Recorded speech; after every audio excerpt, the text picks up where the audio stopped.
श्री सद्गुरु महाराज की जय। सत्संग सुधा चतुर्थ भाग। तीन अवस्था तजहु भजहु भगवंत। प्यारे प्रिय दर्शकों, आप लोग अपने अपने घरों में नित्य सत्संग करते होंगे। हो सकता है कोई भूल भी करते होंगे। जो भूल करते हैं वे अपनी हानि करते हैं। भूल नहीं करनी चाहिए। जिस गांव में कुछ सत्संगी अधिक हुए हैं, गुरु महाराज ने जैसा कहा था कि जहां 7 सत्संगी हो वहां सत्संग घर बना देना, उसमें नित्य सत्संग करो। उन्हीं की आज्ञा पालन के लिए इस जिले में कितने सत्संग घर हो गए। फिर भागलपुर, मुंगेर, सहरसा, संताल परगना में सत्संग मंदिर है। जहाँ कम से कम 7 सत्संगी हो वहाँ सत्संग मंदिर बनाकर सत्संग करो, बड़ा पुण्य होगा।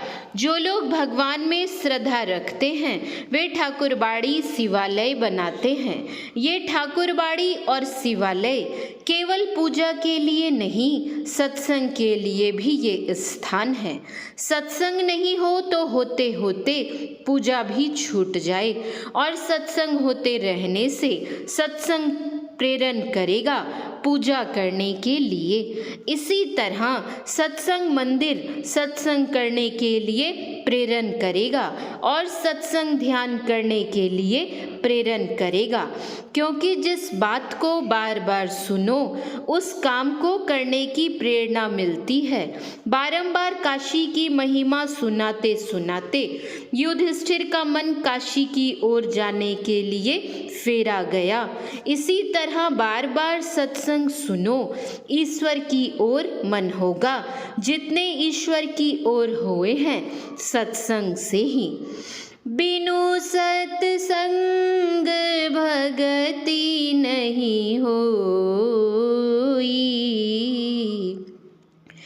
ते सब मिलहि द्रवहि जब सोई। गोस्वामी तुलसीदास जी ने कहा है, इसलिए सत्संग की बड़ी आवश्यकता है। सत्संग करो, करते करते ध्यान में मन लगेगा। तुम आलस में पड़कर सत्संग ध्यान नहीं करते हो। सत्संग करो तो ईश्वर भजन करने का प्रेरण मिलेगा। एक नवयुवक ने कहा कि सत्संग से क्या लाभ होता है।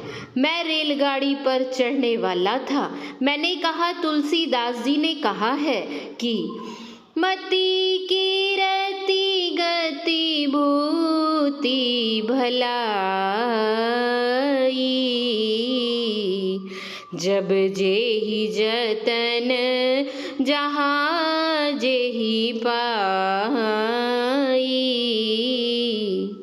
सो जानव सत्संग प्रभाव, लोक वेदना आन उपाऊ। इन पांचों को प्राप्त करना सत्संग के प्रभाव से होता है। इसलिए सत्संग करो। ये पांचों चीजें ऐसी हैं कि जिनकी बड़ी महिमा है। ये पांचों पदार्थ मिल जाएं तो और क्या चाहिए। ये पांचों पदार्थ बड़े भाग्य से मिलते हैं। जिनको ये मिले हैं सत्संग प्रभाव से ही।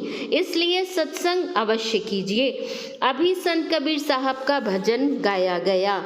मेरी सूरत सुहागिनी जागरी, क्या तू सोवत मोह नींद में, उठी के भजनिया में लागरी, चित से शब्द सुनो सरवन दे, उठत मधुर धुन रागरी, दो कर जोड़ी शीश चरणन दे, भक्ति अचल वर मांगरी, कहे कबीर सुनो भाई साधो, जगत पीठ दे भागरी।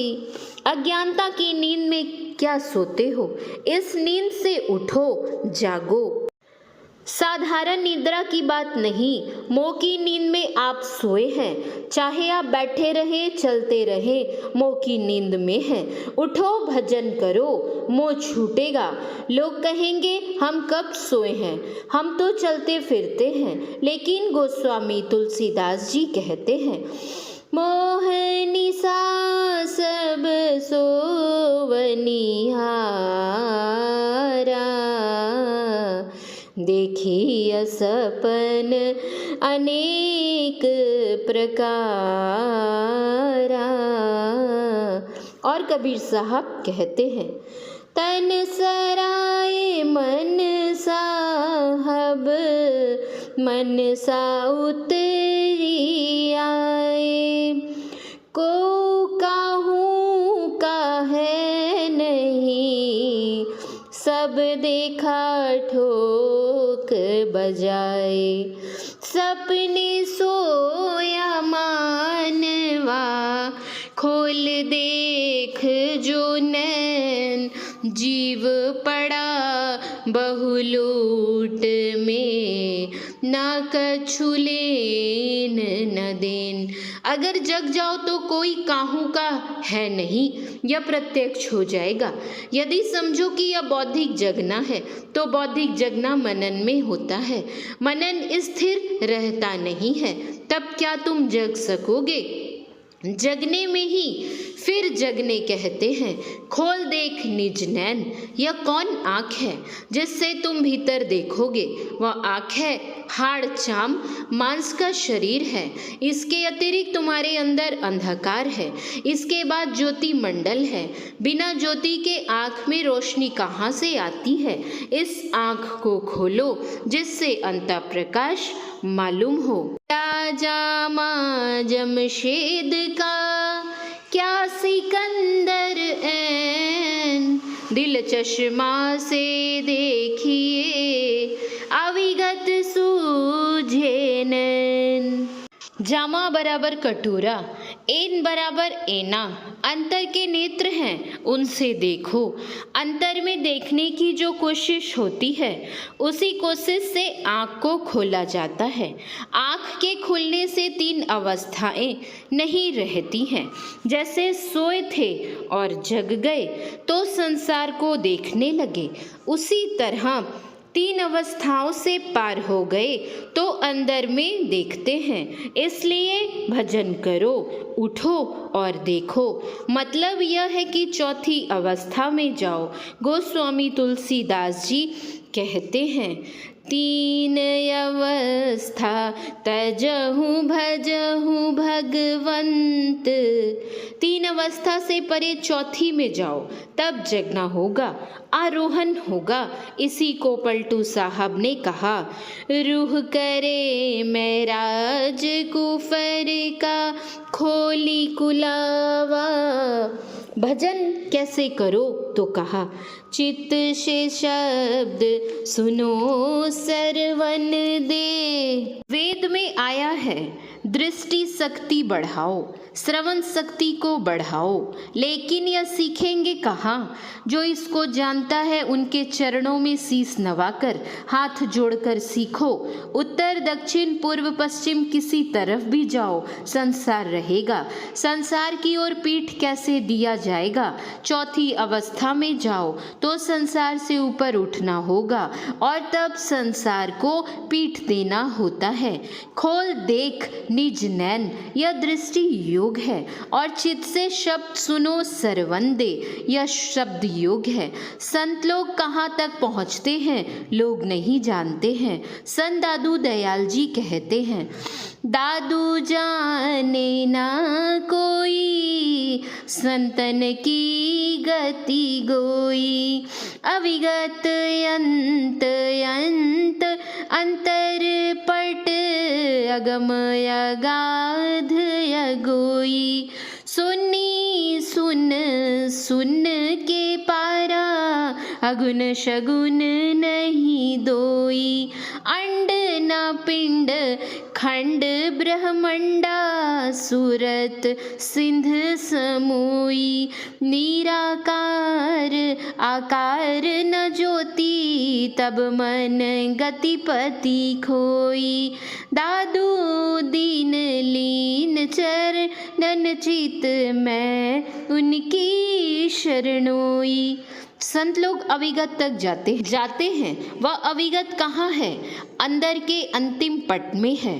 अंदर अंदर चलो तो अंत में मिलेगा। क्या मिलेगा?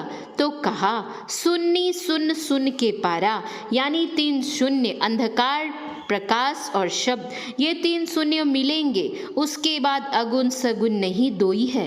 तारीफ को भी गुण कहते हैं, इसलिए जिसकी तारीफ है उसको निर्गुण कैसे कहा जाए। दूसरी बात है कि 3 गुणों के बाहर जो है वह निर्गुण और फिर सगुण भी नहीं है। तो क्या है? जड़ प्रकृति को ज्ञान नहीं है, वह मलिन माया है और एक निर्मल माया भी है। विद्या और अविद्या कहकर मानो तो हो सकता है। विद्या माया और अविद्या माया, अर्थात अविद्या माया अपरा प्रकृति और विद्या माया परा प्रकृति है। अपरा प्रकृति त्रैगुण है और परा प्रकृति निर्गुण है। इन दोनों के परे जो है वह निर्गुण शगुन नहीं है। परा प्रकृति निर्गुण है जो शब्द ब्रह्म है। अक्षरम परमो नादा शब्द ब्रह्मेति कथ्यते।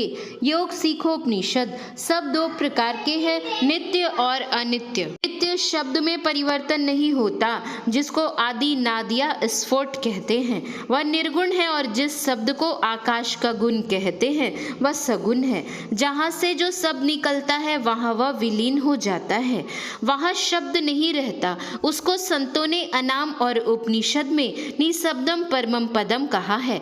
परा प्रकृति निर्गुण और अपरा प्रकृति सगुण है। जो आदि निर्गुण तत्व है उससे जो बढ़कर है वह निर्गुण तो है ही नहीं और सगुण तो कहाँ से होगा। पिंड ब्रह्मांड परा अपरा प्रकृति के परे, शब्द ब्रह्म के परे, 3 शून्यों के परे जो हो वह परमात्मा है। इससे आगे कुछ कहा नहीं जा सकता। उससे आगे कुछ कहा जाए और समझा न हो तो ठीक नहीं है, नहीं तो दूसरे कहेंगे उससे भी कुछ आगे है। लोग कहते हैं कि मीराबाई भगवान श्री कृष्ण के केवल सगुण रूप की उपासिका थी, लेकिन ऐसी बात नहीं। मीराबाई कहती हैं, ऊंची अटरिया लाल कीवड़िया निर्गुण सेज बिछी, पंचरंगी झालर शुभ सोहे, फूलन फूल कली बाजू बंद कड़ूला सोहे, मांग सिंदूर भरी सुमिरन थाल हाथ में लीन्हा, शोभा अधिक भली सेज सुखमणा मीरा सोवे, शुभ है आज घड़ी। उपनिषद में ज्योति को भी एक पर्दा बताया है। हिरण्यमयेन पात्रेन सत्य श्यापि हितम मुखम, तत्वं पुषण पावृनु सत्य धर्माय दृष्टये। ईशावास्योपनिषद 15 मंत्र। अर्थात आदित्य मंडल स्थित ब्रह्म का मुख ज्योतिर्मय पात्र में ढका हुआ है। हे पुषण, मुझ सत्य धर्मा को आत्मा की उपलब्धि कराने के लिए तू उसे उघाड़ दे। मीराबाई के वचन में पंचरंगी झालर की चर्चा है। वह क्या है? ध्यान करते समय अभ्यासी को 5 तत्व के 5 रंग मालूम होते हैं। स्याही सुरख सफेदी होई, जरद जाति जंगाली सोई। तुलसी साहब। पृथ्वी का रंग पीला, जल का रंग लाल, अग्नि का रंग काला, वायु का रंग हरा और आकाश का रंग साफ। यही 5 रंग पंचरंगी झालर हैं। कड़ूला कड़ा, दम, बाजूबंद बराबर शम है। इस तरह भजन करो तो मूर्धा में प्रकाश मालूम होगा। यही मांग का सिंदूर है। नहीं तो मीराबाई विधवा थी, उनको सिंदूर की क्या जरूरत। यह उपमा के लिए कहा गया है। सेज सुखमणा मीरा सोवे, शुभ है आज घड़ी। मीराबाई की तरह राजस्थान में सहजोबाई और दयाबाई भी हुई हैं। सहजोबाई कहती हैं, भैया जी हरी रस पी मतवारा, 8 पहर झूमत ही बीते, डारी दियो सब भारा। एड़ा पिंगला ऊपर पहुँचे, सुखमन पाट उघारा। पीवन लगे सुधारस जबहि, दुर्जन पड़ी बिडाड़ा। गंग जमुन विच आसन मार्यो, चमक चमक चमकारा। भंवर गुफा में दृढ़ हुए बैठो, देखियो अधिक उजारा। चित्त स्थिर चंचल मन थाका, पांचों का बलहारा। चरणदास कृपा सु सहजो, भरम करम भयो छारा। आलस्य बड़ा दुश्मन है। सब तरह के इंतजाम रहने पर भी आलस्य कहता है सो भजन करने नहीं देता। भगवान बुद्ध ने कहा निरालसी बनो, आलस्य मत करो। निरालसी होने से इंद्र देवताओं का राजा हुआ। स्थूल काम में लोग आलस्य छोड़ेगा, लेकिन भजन करने में आलस्य आता है, इसको रोको। गुरु महाराज कहते थे कि गोरखनाथ जी को भी आलस्य आता था। उन्होंने स्थूल देह को कष्ट दे देकर आलस्य छुड़ाया। देह को कष्ट नहीं दो, लेकिन आलस्य छुड़ाओ। कोई ख्याल नहीं आवे और आलस्य नहीं आवे तो समझो कि भजन बन गया। जिस मिनट व जिस सेकंड में ऐसा होता है, उसी मिनट में व सेकंड में भजन बनता है। श्री सद्गुरु महाराज की जय। रोशना हाट पूर्णिया 4/4/1934 ईस्वी। श्री सद्गुरु महाराज की जय। श्री सद्गुरु महाराज की जय।